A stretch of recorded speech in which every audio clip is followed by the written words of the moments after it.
Dhaka premier লিগের প্রথম পর্বে মিরপুর শেরেবাংলা স্টেডিয়ামে প্রাইম ব্যাংকে ৫৮ রানে হারিয়েছিল আবাহনী।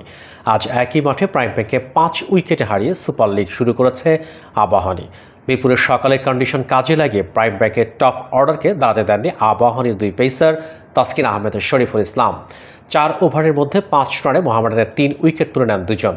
তাসকিন বাংলাদেশের সাবেক অধিনায়ক তামিমকে ফেরান ব্যক্তিগত ১ রানে ইনিংসের চতুর্থ ওভারে। প্রথম পর্বেও তামিমকে ১ রানেই আউট করেছিলেন তাসকিন। আজ তামিমের বিদায়ের আগেই শরীফুল ফিরিয়েছেন পারভেজ হোসাইন ও শাহাদাত হোসেনকে। এমন দুরবস্থা থেকে প্রাইম ব্যাংকের রানটাকে ১১৭ রানে নিয়ে যায় মুশফিকুর রহিম ও অধিনায়ক জাকির হাসানের চতুর্থ উইকেট জুটি।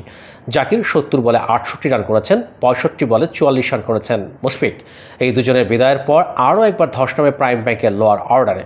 তানভীর ইসলাম ও মোসাদ্দেক হোসেন দুটি করে উইকেট নিলে ৩৯.৩ ওভারে ১৭৮ রানেই থামে প্রাইম ব্যাংকের ইনিংস। রান তাড়ায় নিয়মিত বিরতিতে উইকেট হারালেও সমস্যা হয়নি আবাহনীর।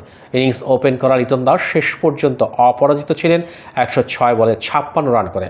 আবাহনীর ইনিংসের দ্বিতীয় সর্বোচ্চ রান জাতীয় দলের আরেক ব্যাটসম্যান তাওহিদ হৃদয়ের। লিটনের পুরো বিপরীত মেজাজেই ব্যাট করেছেন হৃদয়। লিটনের সঙ্গে ৬২ রানের পঞ্চম উইকেট জুটির ৫৫ রানই ছিল তার। ২৭ বলে ইনিংসটাকে ৪টি ৪ ও ৫টি ছক্কায় সাজিয়েছেন তিনি।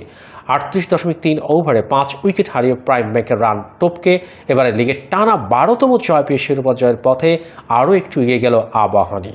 আর এই হারে লিগ জয়ের দৌড় থেকে ছিটকে পড়ল প্রাইম ব্যাংক।